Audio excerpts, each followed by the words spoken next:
আজ পাবদা মাছের ডিমের ঝুরা করব, সেটাই তোমাদের সাথে একটু শেয়ার করছি। অনেক টেস্ট হয়েছে। আজকে সরিষার তেল দিয়েই করব। সরিষার তেলটা দিয়ে দিলাম। আর আমাদের গ্যাসের অবস্থা তো ভালো না, তো এই কারণে এই কড়াইটা নিলাম। এই কড়াইতে তাড়াতাড়ি তাপটা হয়ে যায়। এখন পরিমাণ মতো পেঁয়াজ দিয়ে দিলাম। পেঁয়াজের পরিমাণটা একটু বেশিই দিলাম।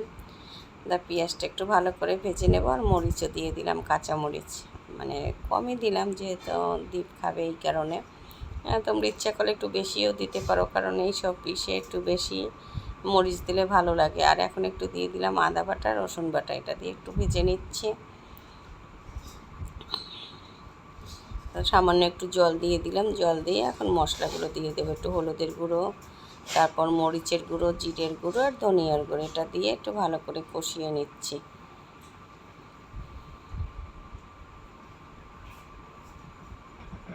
কষানো হয়ে গেছে। এখন এই যে ডিমটা দিয়ে দিচ্ছি। ডিমটা দিয়ে একটু ভালো করে কষিয়ে নেব। তারপরে সামান্য জল দেব।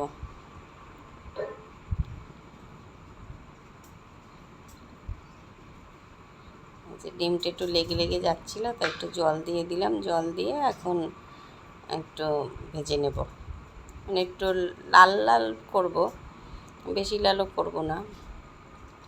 এই যে ঝুরা ঝুরা হয়ে গেছে ডিমগুলো। রান্না কমপ্লিট, এখন খাওয়ার পালা। দেখতে তো সুন্দর হয়েছে, খেতেও কিন্তু ভালোই হয়েছে, খারাপ হয়নি। গরম ভাতের সাথে এরকম একটা আইটেম হলেই মানে একেবারে কম, মানে আর অন্য কিছুর দরকার হবে না। ভাতও নিয়ে নিলাম পরিমাণ মতো, ডিমের ঝুড়িও নিয়ে নিলাম। ঝুরা যেটাকে বলে, ঝুরা বা কি যাই বলে, এরকম আমি এই প্রথম করলাম। অনেক টেস্ট হয়েছে।